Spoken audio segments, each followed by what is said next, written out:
Whoop, somebody's got some background noise happening, but we'll get started. So, want to welcome everyone to our first live streaming Middlesex Community College Visiting Writers Series event featuring Febo. First, before we get started, I want to introduce President James Mabry of the college, who wanted to welcome us. Hey, President it's great Mabry. to see everybody today. Thanks very much, Tom. And I'd just like to give a big welcome from the college on this cold and rainy Monday. And, it's, something a lot more interesting to do.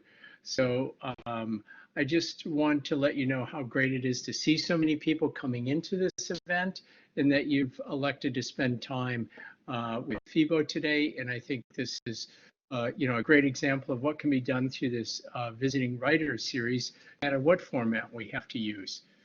And I really want to thank Professor Tom Laughlin, for all he's done to keep this going during this really remarkable and most difficult of times.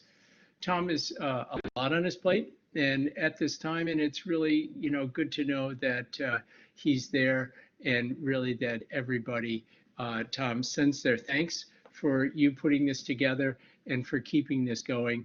And that's a big thank you from the college community, our students, our faculty, and our staff. I'm sure this is going to be a really great event. I also want to thank Dean Matthew Olson for his support for the arts and for the whole group in what everybody has done to support the Visiting Writers Series. In these most difficult times, with so much of the arts shut down, we all need some time and space to really reflect. And what better way to do that than to get this space and to have even some virtual time and space to explore the written and spoken word. I know that because almost all of my outside evening events have been canceled these days, well, all of them have been canceled, that I'm actually finally getting some time to read in the evenings, and that's really been a deep pleasure for me. So I'm sure that today's event will be stimulating for all of us. So now I just want to turn this back over to Tom. And once again, thanks, Tom, for all you do. And you can move on and introduce our guest artist today. Great. Thanks so much, President Mabry. I'm Tom Laughlin, and I teach in the creative writing program. I'm excited to have Febo here today. I love Febo's work and have been following him since he was a winner of one of our Slam Your Vote contests many years ago.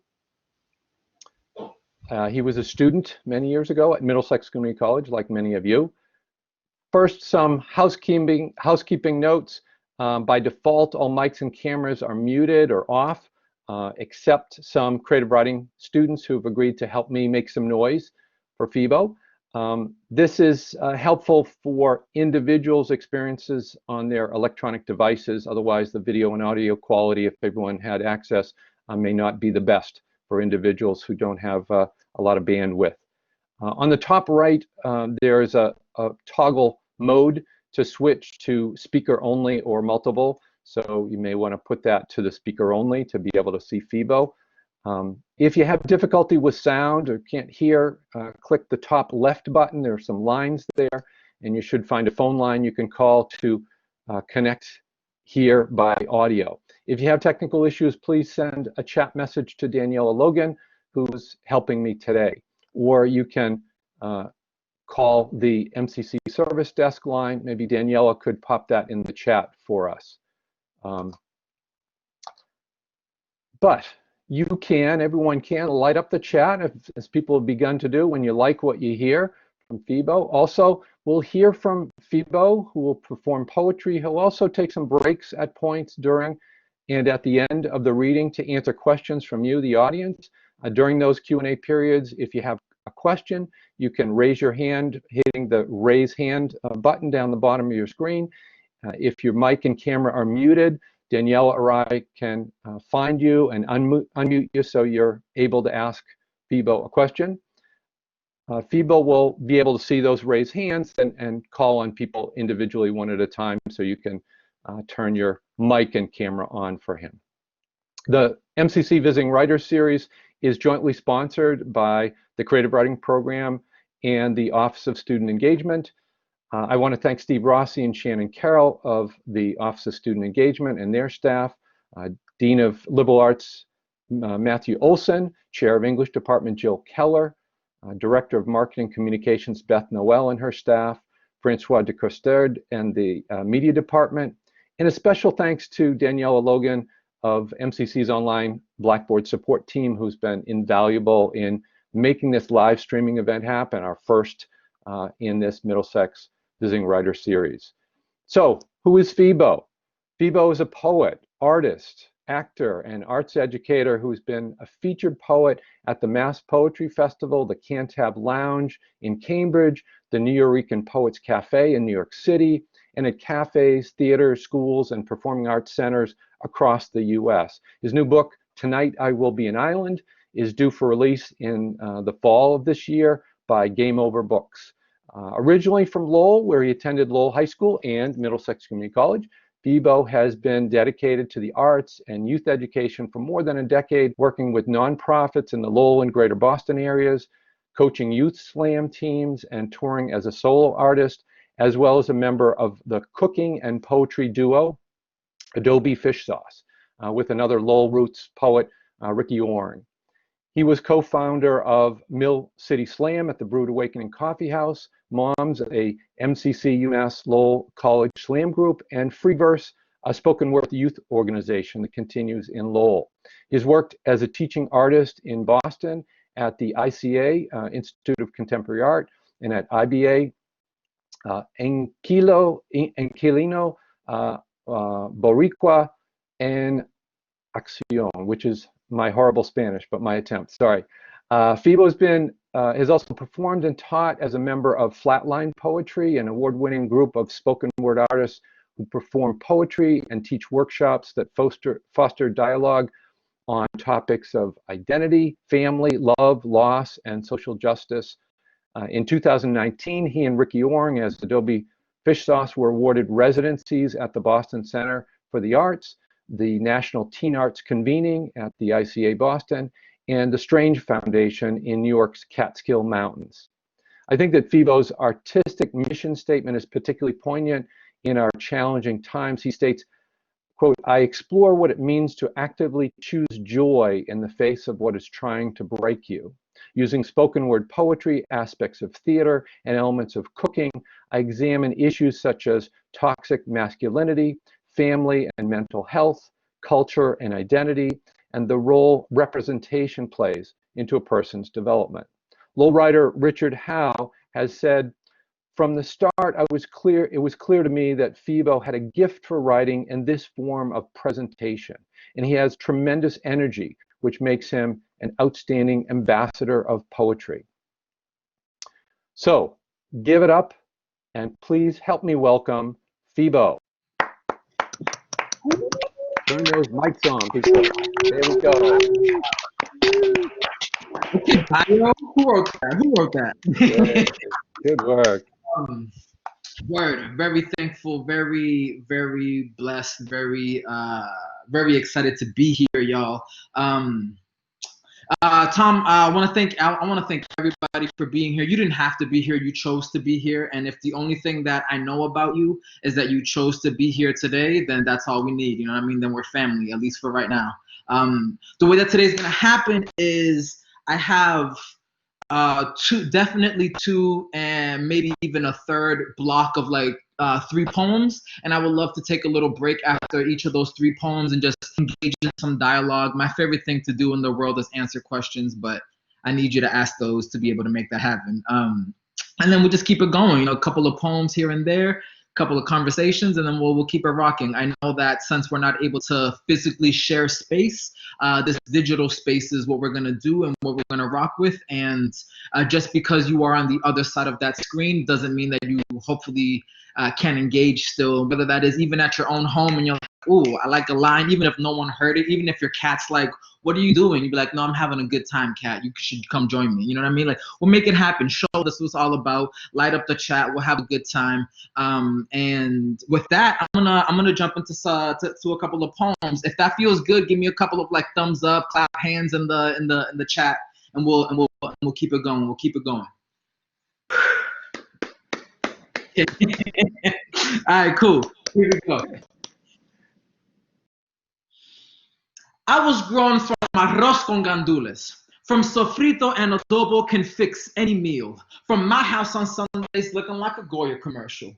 I was grown from music, from calling Willie Colon and Hector Lavoe my godfathers, learning Spanish like Tu amor es un Pedro Rico de ayer, from calling Big Pun and Terror Squad my cousins, learning my own language like dead in the middle of Little Italy. Little did we know that we're riddle to middlemen that didn't do diddly. I was grown from cobblestone streets, from hearing, I can't wait to leave this place, to know what it's like to run for my life, from having outsiders know more about my city than I did, from being surrounded by people that hate their skin.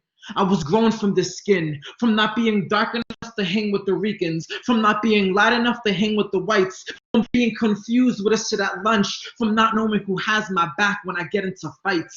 I was grown from hers, from my mother bringing me into this life, from my best friend showing me what to do with my life, from my first love making me question my life, from my second love making me question my life, from my current love making me thankful for life, for being thankful. I was grown from being thankful, from knowing what love is from parents who love each other, from knowing what love is from parents who hate each other, from knowing that sometimes that's what love is in a Spanish household, from having lived in the city and in the campo, from falling asleep to police sirens and to coquis, from experiencing all 4 seasons in summer all year round.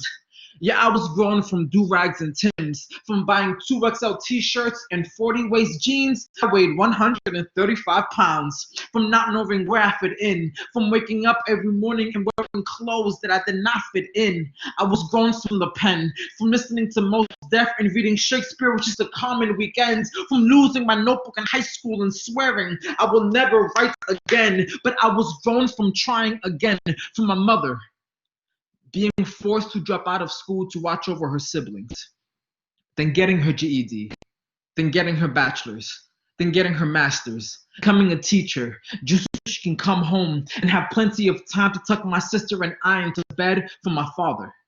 Being the youngest of 12, watching his father die from Alzheimer's when he was 9. Then watching 7 of his siblings do the same in the last 10 years, knowing it is happening to him. But waking up yesterday, then going to gym at 5 in the morning and waking up today doing the same thing again. See, I was grown from being proud, from wearing the red, white, and blue and 1 star on my chest, from having the Merrimack flow through my veins, from having Febo as my last name. I was born with Febo as my last name, and if I had to be born again, I'd be born with everything exactly the same. Okay, cool. First one. Woo! Woohoo! Word. I appreciate y'all. I see the chats. I see you. I hear you. I feel you. We in this business together. Word. So, like I talk a lot about what it is to be Puerto Rican, what it is to be the oldest in a Latin family, the oldest male in a Latin family, and all of those things will intertwine themselves throughout the sessions.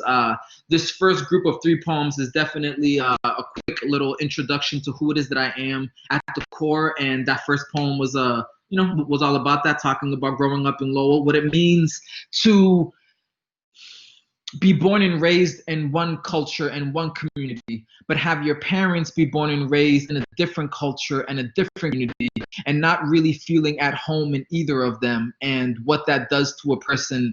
So that shows up a lot, and so it's just one of those things to keep in mind as you hear poems. And one of the things that happens is, sometimes you're just trying to live life. Sometimes you find yourself speaking a different language, and there's always haters. Haters are out there around every corner. You just gotta be on the lookout for them. And so this one is a little choose for you real quick. Tonight I'm cooking because I miss the creation my hands can make. Too often I focus on my knuckles, but tonight I'd rather use the precision of my fingers to cut a plantain, place them in a pan and watch them tan in oil. Like if I never moved in Puerto Rico, would my skin be tostones brown? How I cook to feel closer to home. How this has nothing to do with who can cook better and everything to do with the man on the train that yelled, "English, please," when I was just giving directions to someone in Spanish. How he tried to claim space for his ignorance by diminishing my culture. How there is no correct way to be Latino in public after being told to shut up without proving that person right. So tonight, y'all, I need to cook.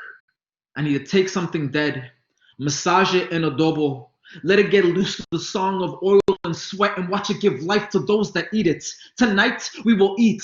Tonight, we will praise over our food and not worry about the language we do it in. Tonight, the stereotype of being Latino and loud does not exist here. We are all too busy teaching our mouths how to be a host for this food, how to leave room for dessert, because there is always dessert in my house, and they all have names that don't have names in English, because when you taste this good, there is no need for translation.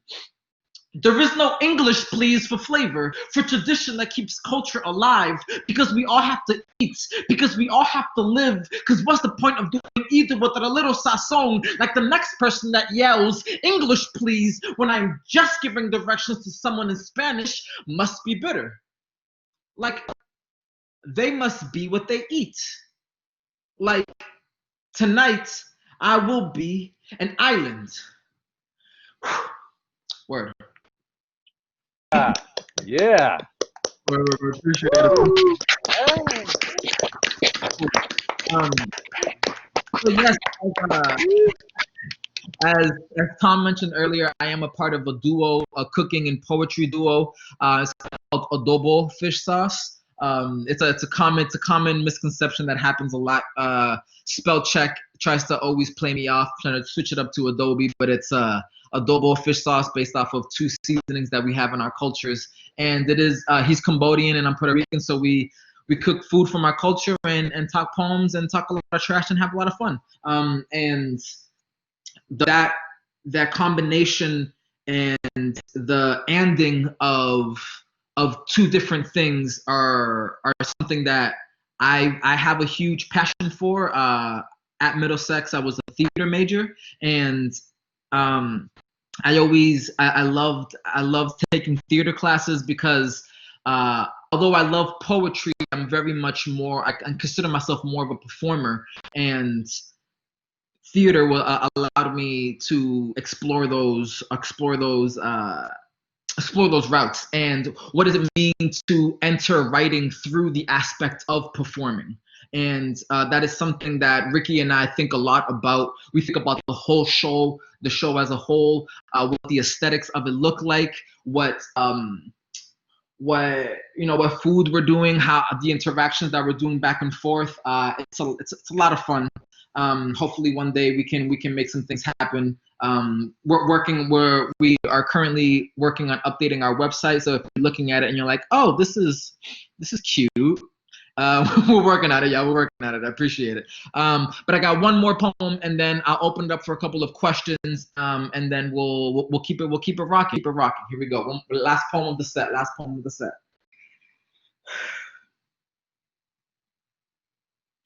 If you are unfamiliar with the structure of salsa music, well, it is simple. 2 verses, a chorus, and a bridge. But for those of us whose feet step in rhythm with timbales, we await the real reason to get on the dance floor. The breakdown, the part in the music where the song is technically over, but it would be a sin for the musicians to stop. When you sing salsa music, you are singing Spanish gospel, and tonight, Mark Anthony is God.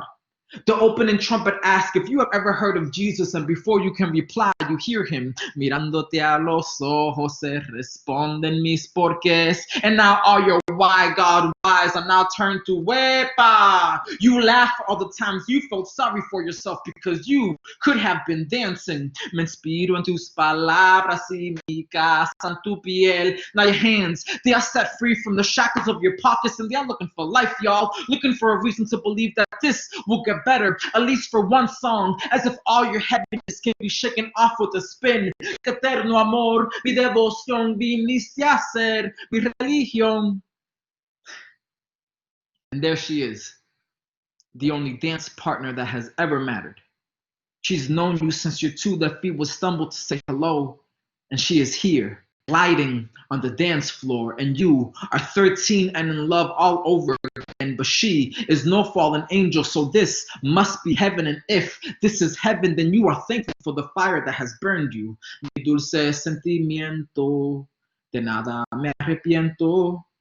She tells you she is tired, that she's been doing the same moves for 2 verses, a chorus, and a bridge, and she is ready to break down, but you pull her close. And like a prayer, you whisper, but the breakdown is the part we've all been waiting for. Valió la pena, lo que era necesario para estar contigo, amor. You tell her that after hearing her laugh for the first time, you went home and searched through your father's Bible collection so you can finally understand what God was saying about, that if you ever get a chance to kiss her confession booth mouth, may all your sins be rebuked. May the seconds that it takes for your lips to touch be a final toast to the road that led to her. Las horas y la vida en tu lado, nena, están para vivirlo, pero a tu manera. You reflect on your 2 verses, your chorus, and your bridge, how so many times you have stopped moving. How that feels so unholy, because now your hearts are in sync with the rhythm of timbales, and you are thankful for this gospel, thankful for speaking God's language, and thankful for the time it has taken you to finally get the courage to ask her to dance in this church. Enhorabuena, porque valió la pena.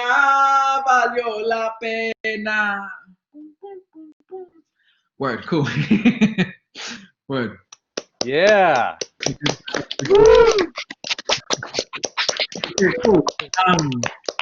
We got a couple of minutes, and I definitely want to be able to leave space for some questions. I'm going to be scrolling through the chat for anyone that has written saying something that they want to have a question. But if you are already a presenter, you can just go ahead, unmute yourself, and I trust that we will be able to make it happen. Ask me a question, and we'll keep it going.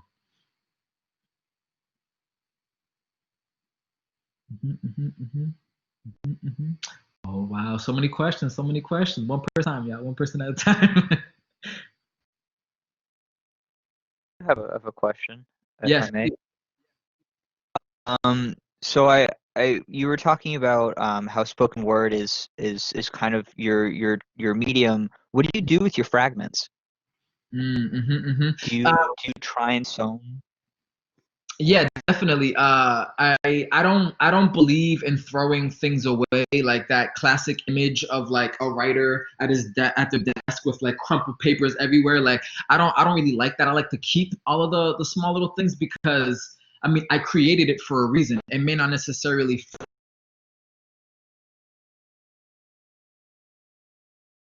can y'all hear me? You still? Oh no. Yeah, y'all with me? We good? Okay, cool. Yeah, it's I try to find a way to use them still, because you never know when they're gonna pop up, and sometimes it won't work in one piece, but it'll work in the other. And I have a series of notebooks that I use, and I always come back to them. I do rereads of old notebooks. I type it up online. I have my poems and like small little sections everywhere. And whether or not I use it for my own stuff, I'll try to find a way to use it with Ricky and I. Word. What inspires you to write? Like, where does all your passion originate from? Yeah. I strive to be a version of myself that is healing. And so whether that is doing healing on things that have happened to me, and trying to undo some of the traumas that I've experienced, or trying to make sense with some of the things that I've experienced, or maybe I'm in a good place, and sometimes it's hard to write from a good place, but the way that I see it is, well, now that you're in a good place, I have to push it forward. And so what now that healing might be for someone else. And so that's where it comes from this idea of wanting to be, I'm never going to be healed, right? I'm never going to have like 100%, boom, done, all trauma's cleared, nothing else has ever happened to me, I'm good, right? Because like life happens. Every day something new comes on. So if I can be a version of me that is in progress at all times, then that's where it comes from. Yeah. Let's get it. We got a couple more minutes. Maybe do like 3 or 4 more questions.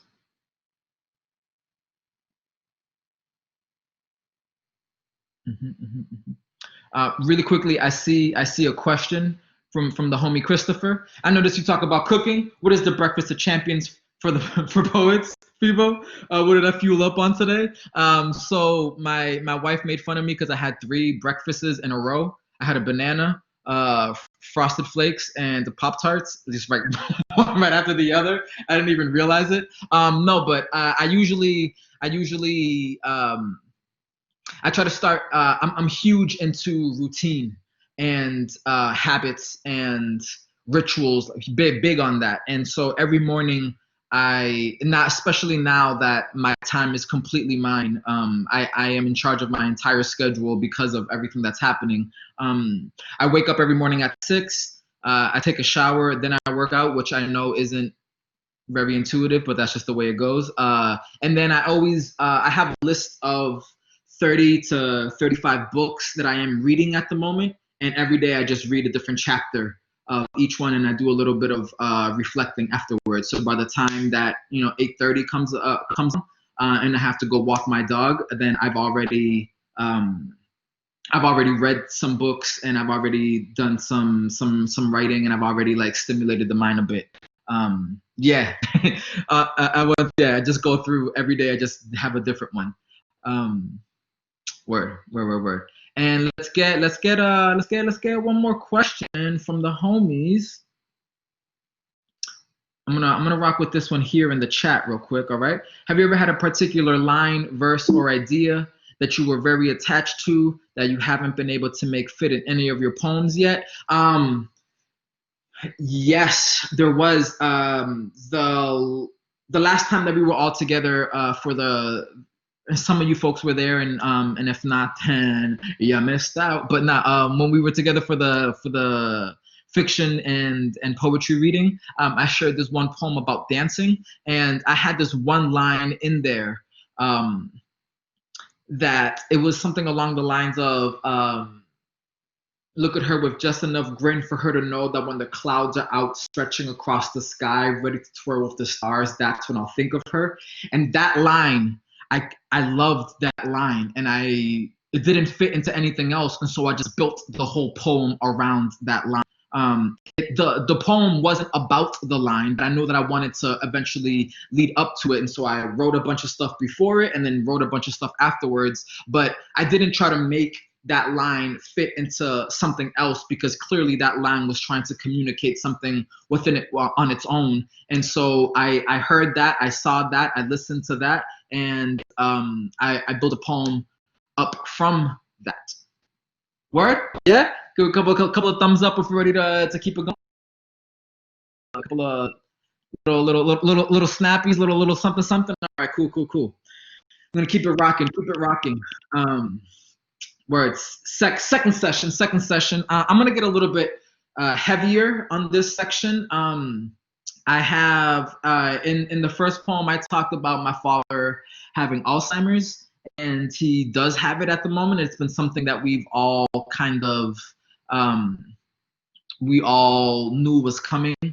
It's just a long history of that in the family, and so I write a lot about that. So that's going to come up in a couple of next poems. But I also just think a lot about what does it mean to challenge the things that I've learned as a man in my family, and realizing how much of the traumas, or how much of the frustration and stress and like shame that we carry we got from other people. We got from the people in our lives, from our families, whether they intended to inherit it or not.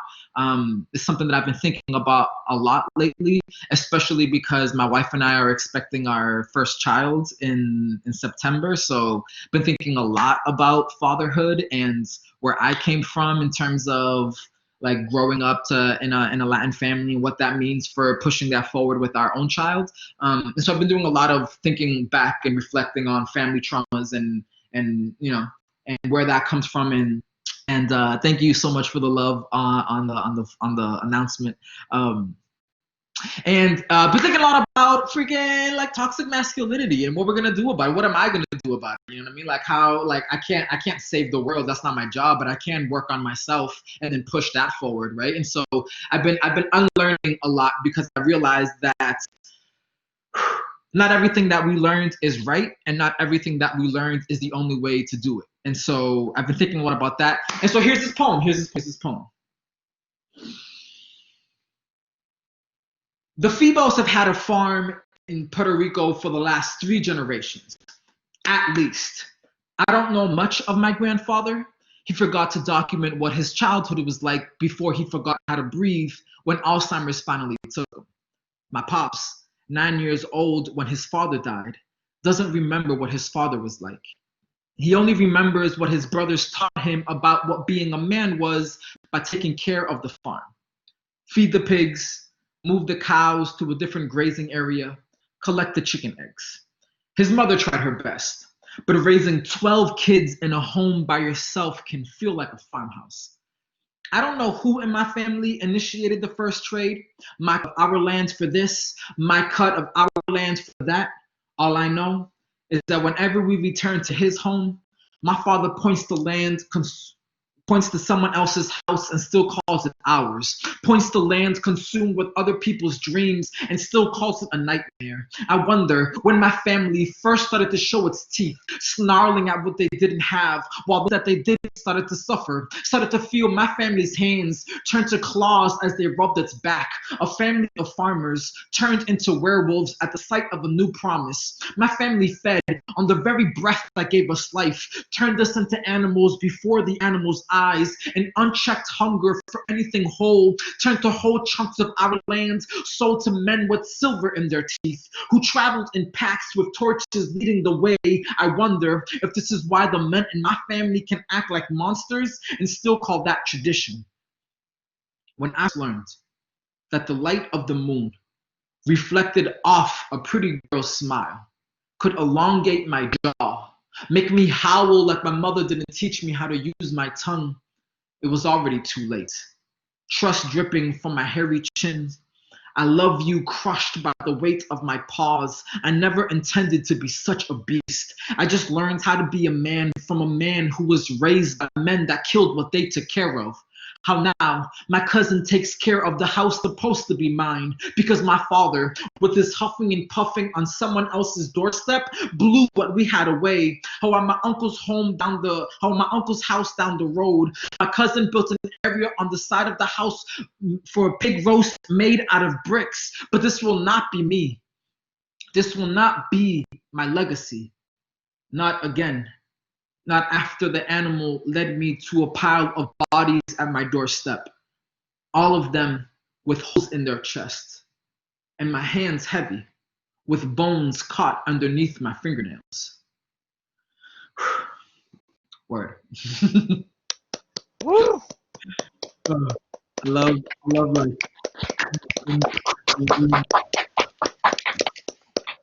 Appreciate it.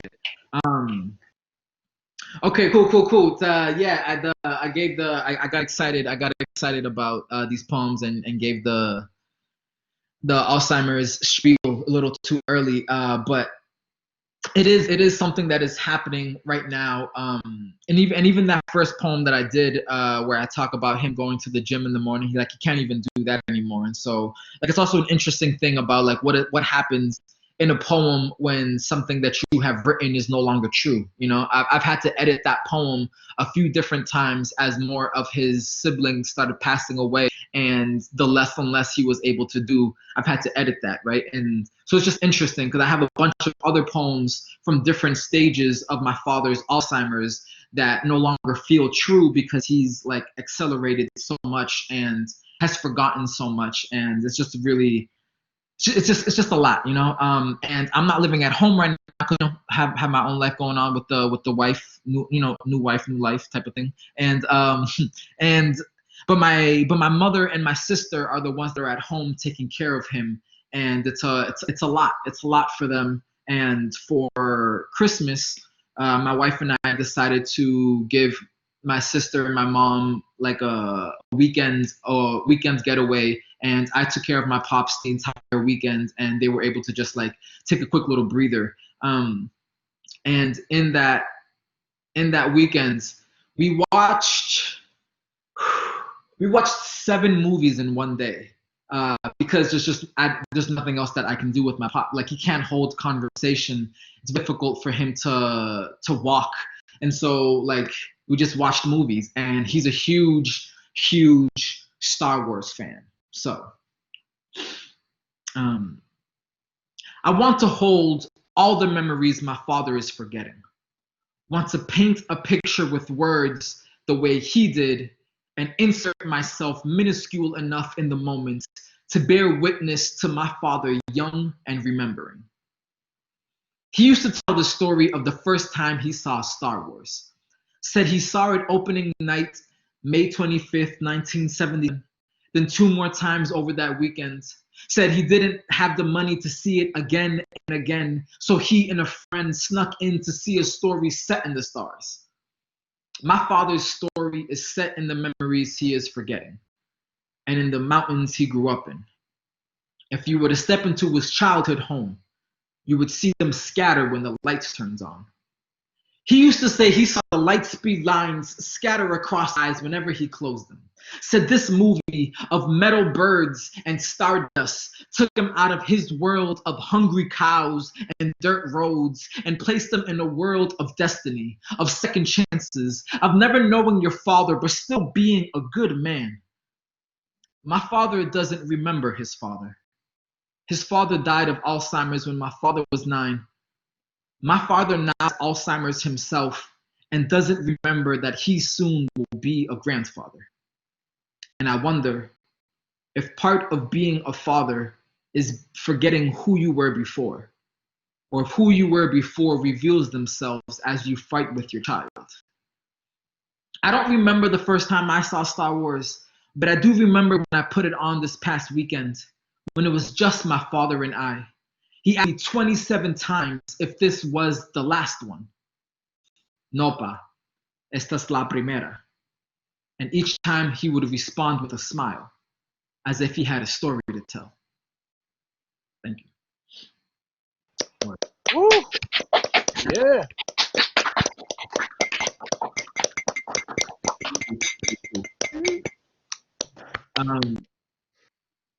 Word. I have one more poem, and then I'm going to opening it back up for some questions. I think we're doing pretty good with time, so it seems like we might be able to jump into the third one. I got my timer over here set, you know what I mean? Boom, boom, boom. We're trying to make moves happen. I'm trying to talk to y'all. I'm trying to hear from y'all, you know? Okay, last poem of the set. So like I said, we all knew that, like I kid you not, my father really is the youngest of 12. 7 of his siblings have passed away from Alzheimer's. One of them passed away from breast cancer, and the 4 that are alive, including my father, all have Alzheimer's. It's this really wild phenomenon. We don't really know what it was, but since he was the youngest, as a family, we saw all of his other siblings get it and see them go through it, and so we knew it's just a matter of time before it happens to him. And it's very difficult to explain to people that haven't experienced it how cruel Alzheimer's is as a disease. And it's something that we've just been preparing ourselves for. And I feel really blessed that I have an outlet, as you know, with writing, that has allowed me to process a lot of it and has made talking about it a little bit, has made it easier. It doesn't feel as heavy when I talk about it. It's because of poetry and because of audience members that like are actually down to listen to your voice. So shout out to you as well for helping me through this process. Thank you so appreciate y'all. Last poem in the dad set, and we'll open it up for a couple of questions. This starts off with a quote from Lin-Manuel Miranda. Good morning, he said. Be at home in your head. Make sure joy is well fed. Don't let dread hog the bed. If each of my memories are in rooms in my mind, and in each of those rooms are objects that'll help me remember, what do I do if those doors are locked? I imagine my father's mind to be a lot like this. Door after door immovable, no jingling of the doorknob. My father running up and down the corridors of his mind, checking which rooms he still has access to. And when he finds one, he explores the inside with childlike wonder, a read that is so earnest in its expression, there is no choice but to smile. Again and again. And I carry that smile with me until I reach my mother's eyes. And we share a breath together. And y'all, it's a hard breath. One that is covered in sawdust from the rooms built for the version of ourselves that neither of us want to meet. A version where all we have left of him are memories. The very thing he is losing access to. Yeah, and I hate to think of it this way. My father alone in his mind, all his rooms closed, the lack of light making him walk, the lack of light from the windows making him walk with one hand on the wall. So then, I hope he hears the knock. The invitation to move, to join, to remember enough of the words that are waiting somewhere in his body for this moment, for this house party, for him to be cued in. Todo tiene su final. Nada dura para siempre. And it is here that we find comfort, knowing that my dad has never turned down a chorus, never missed an opportunity to dance, might have missed a step or two, but never one he couldn't make look good. Y'all, on the drive home, psych ward he should not have been in, while still on the drugs he should not have been on. My father sang every word to every salsa song I played, made me remember there are a few things that Alzheimer's hasn't taken from him yet, and the sweat that dripped from his forehead as my mother danced him back to life in our kitchen was the spilling of the toast his memories were making to breaking down the damn doors. Word. The power. Oh my God.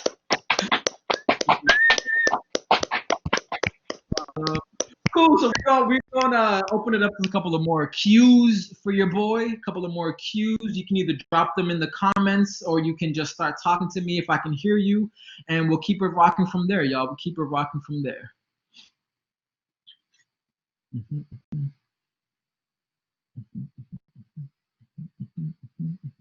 I'm just looking through the old things to see if ooh, okay, chronological poem expressing the different phases of Alzheimer's. I see you, Jenny. I like it. I like it. I like it.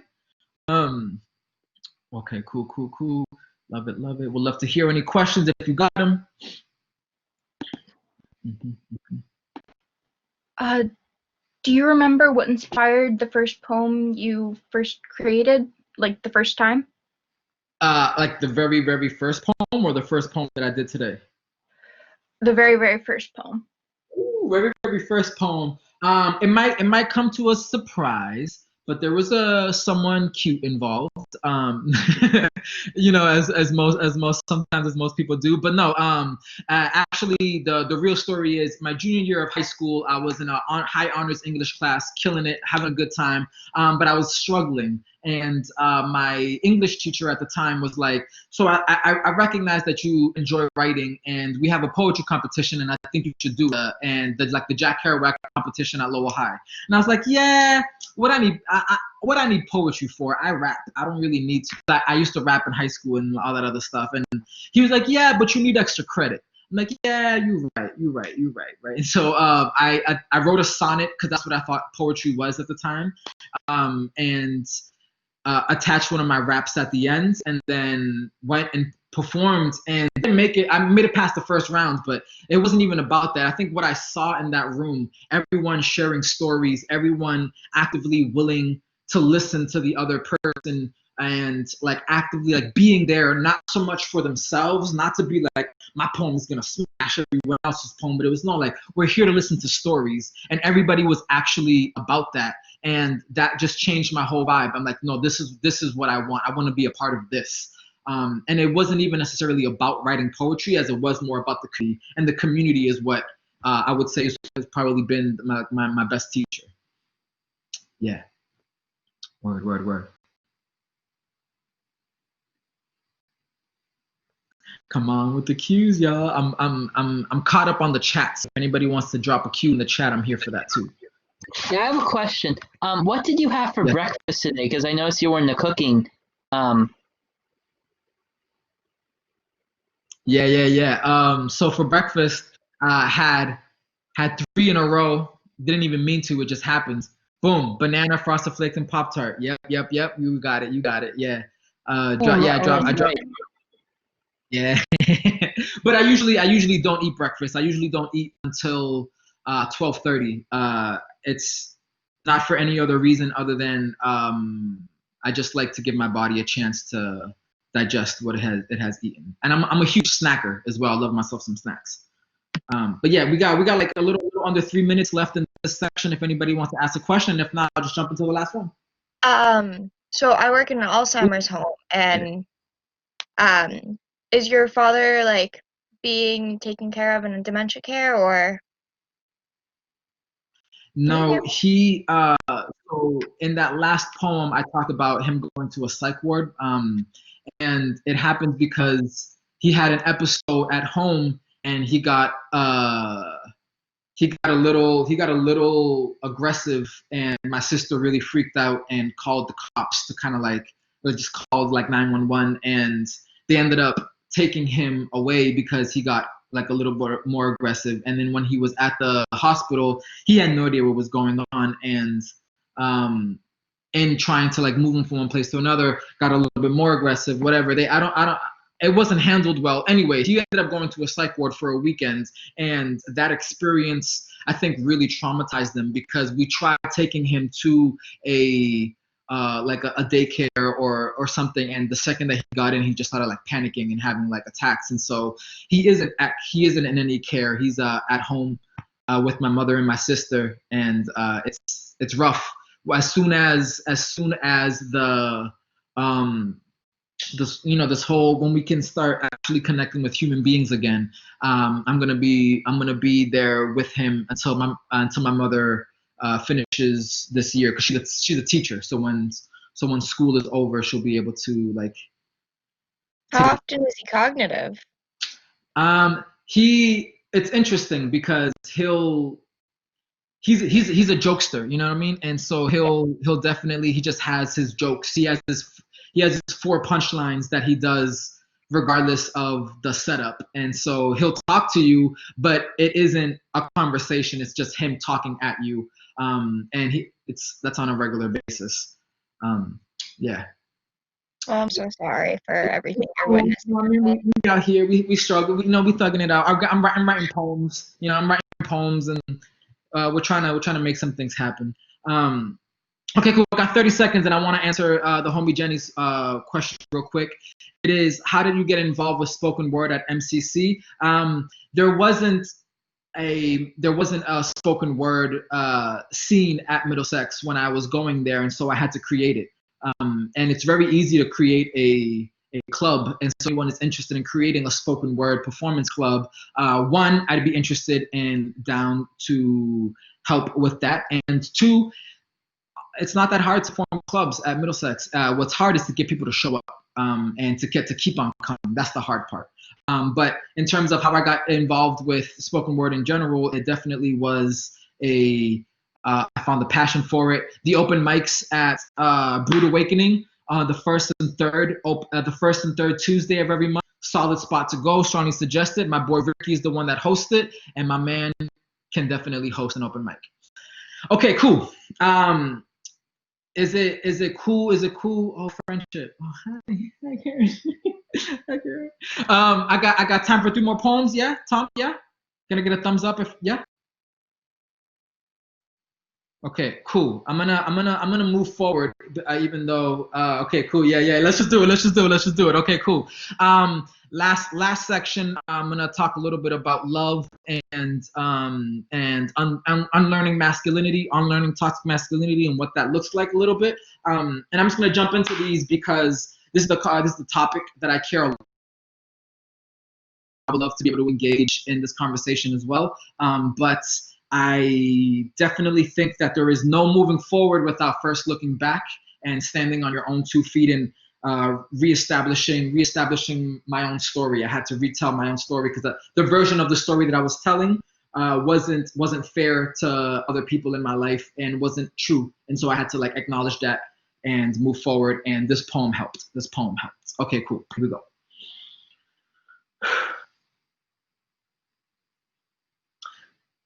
The truth is, I spent my 20s hurting myself, but mainly other people because of the former. Because I was up to my elbows in concrete, trying to construct a version of myself that could be praiseworthy. Someone you can point to and say, that. I want to be like that. But the truth is, I spent my 20s trying to be a good man, but didn't look at who I was pointing to for inspiration. Didn't ask myself what being good meant, what being a man meant. All the men I pointed to had their murals painted on walls. But I didn't want my mural painted on walls, so I turned them into stories instead. Repainted my past to make me the hero or the victim. Either way, I was still the star. Either way, these stories were still on walls. Either way, a collection of walls, regardless of how pretty they are, can still form a maze. Either way, I still ended up becoming half beast. I became the myth I was trying to avoid. Don't praise me now for the monster's head I am holding, because it was mine. These walls were still painted with blood. I learned from men who never decentralized themselves. The truth is, I never decentralized myself. Never thought about the woman in my life that had to carry the weight of my learning curve. Never thought about how much of the story shifts when you change perspectives. The truth is, most of the men I looked up to were trendsetters, pioneers for following their dreams, geniuses in their respected fields, but never once do they talk about the women they had to leave behind to do it, the families that suffered in search of their greatness, how a whole generation of boys grew up hoping to be as hard as the Rolling Stones they chased after. The truth is, I spent my 20s being my father's son, accepted my actions as part of my inheritance, viewed these bodies as steps to grow, but didn't consider what that type of growth looked like until I noticed my entire forest was on fire. How all this time spent sculpting who I wanted to be left my hands coarse, callous with the pain I've caused. How now I use my hands for gardening. I haven't planted yet, but I've gotten really good at pulling weeds, gotten really good at watering, at finding the sun's warmth, like the light at the end of a labyrinth. Word. Yeah.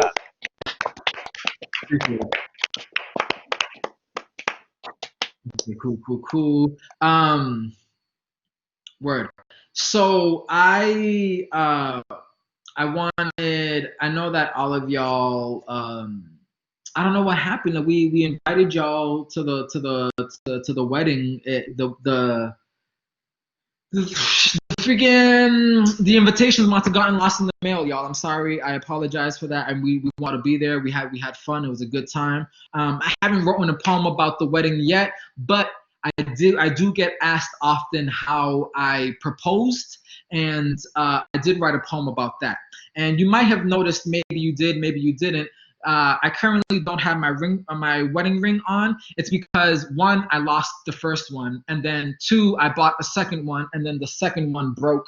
And so I'm just chilling with no wedding ring right now, but I think I'm still married. I think that's the way it works. So I'm just gonna put it on here and flip off as I perform this poem.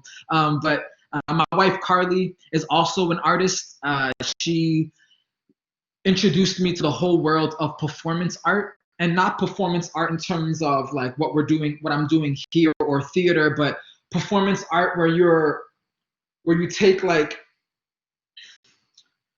a whole container of syrup and you just like pour it on your head and you just react to it and you record yourself doing it, and then at the end you call it performance art. Like that's the stuff I'm talking about. Like that's the type of art that she's about. And when I got introduced to that, we started collaborating on some really cool things. And so we have a collective called Make Art and Cry, and it's super cute and we have a lot of fun. And then boom, here's the poem. Okay, cool. I said, Carly, do you trust me? And she said, I trust you, Febo, then fell back into my arms.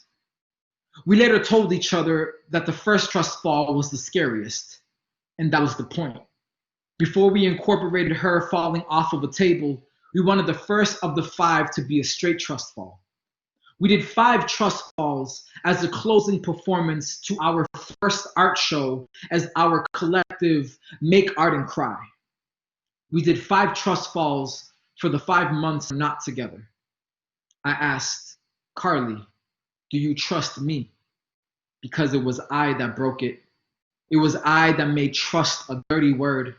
So when she answers, it's not just for the performance. It's a reminder that forgiveness sometimes feels like falling. She said, I trust you, Febo, and flung her body off the table, surrendering her limbs to gravity, the crowd gasping as her hair brushes the floor, her eyes to find mine smiling back, because at this point, we both know that if she ever hits the bottom again, it won't be because I wasn't there to catch her. I said, Carly, do you trust me? And it's no longer a performance. It's an application, an interview for a position I am not worthy of, but damn, do I want it. She said, I trust you, Febo, and we are both flying.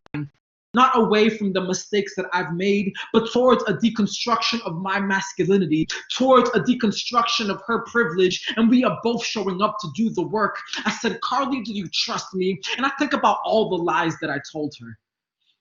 I think about the crying when she found out, and the shame feels so heavy in my arms. She said, I trust you, Febo, and I believe her.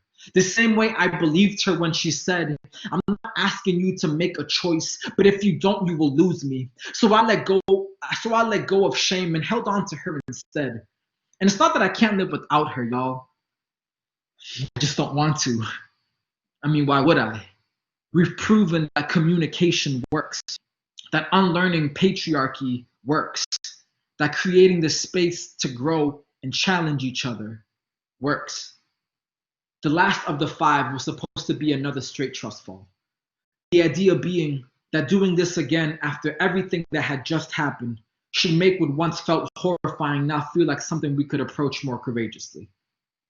This time, I got in front of her, humbled myself, asked her for the largest leap of faith.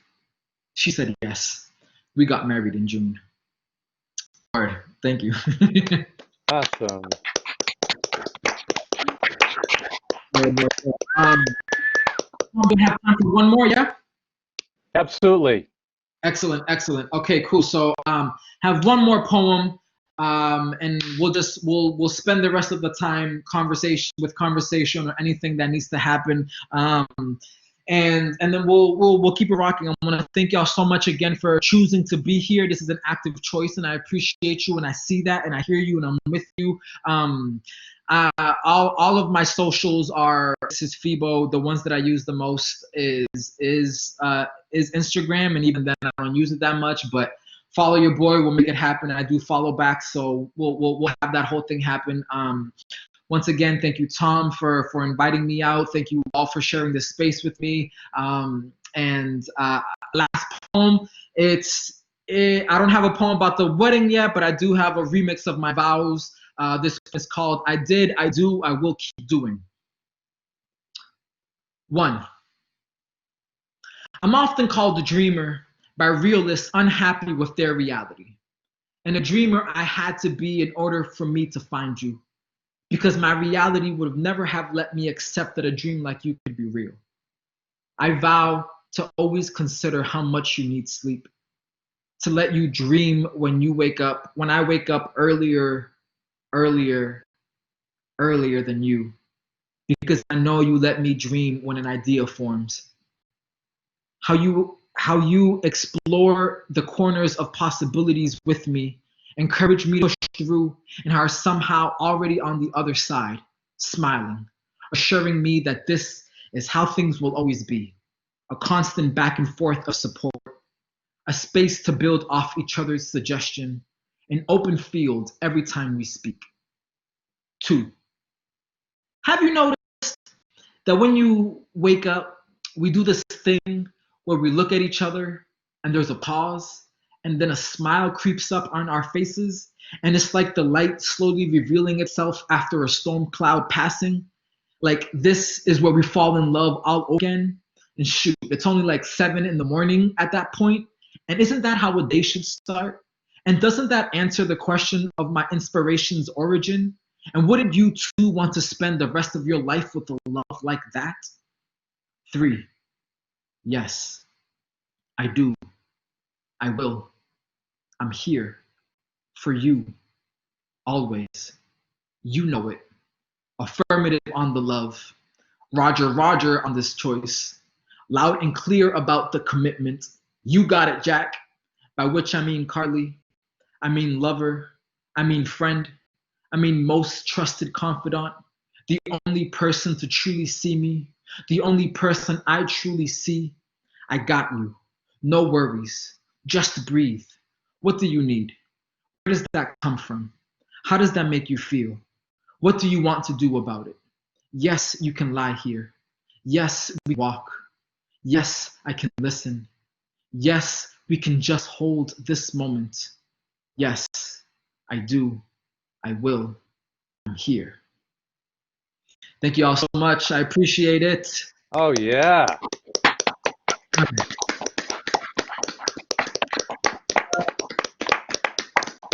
Great work. I'm here for it. Thank you all so much. Awesome. I appreciate it. Thank you. Thank you, Febo. You can check out his website and his work. Thank you so much, Febo, for your amazing presence, your energy, your moving, rich images, and thought-provoking work here today. Let's give it up one more time for Febo here. Let's hear it. Let's let him hear it.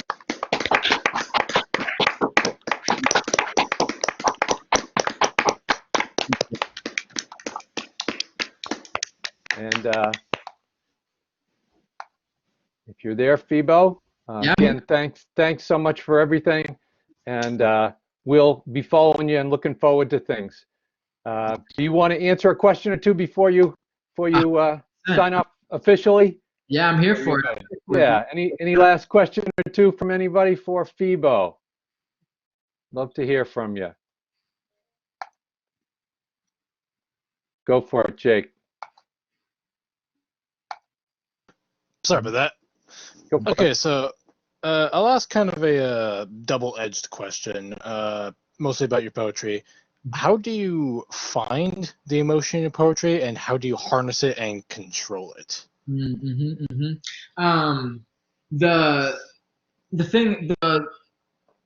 I try as best possible to write from an open place, from a vulnerable place, and so I don't have to find the emotion. If I start from a place of vulnerability, of the willingness to not be afraid to say something that might make me emotional as I'm thinking about it, as I'm writing it, and as potentially performing it.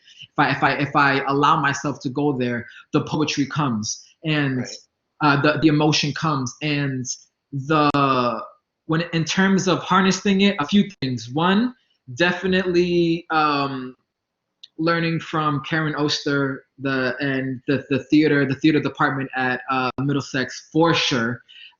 Two, definitely recognizing that there is a difference between projection and yelling, and that I am not trying to yell. Projection is amplifying the emotions that are already there within the poem and allowing the emotions of the poem to tell the story of the poem and to influence me in terms of what am I gonna do? If it's a moment that I'm angry, what do I sound like when I'm upset? What does my face look like when I am upset? If it's a thing that is like more like, damn, this sucks. How do I sound like when I am talking in the realm of this sucks, and what do I look like, and just like allowing it to be in harmony with each other, with what it is that I'm saying, with how it is that I'm actually feeling when it comes to both the writing and performing of the poem. That's nice. That's interesting. You mentioned Karen Oster. She was actually my professor for Intro to Acting like a couple of years ago. So glad to see we have something in common. Small world. Yeah. Thank you. Yeah, no, always. Word. And Great. Your boy? Yeah, well, great. Thanks. One more round of applause for Febo. Thank you. Give it up. Give it up. And thank you so much. Amazing work, moving, personal. And do take a look at Febo's website.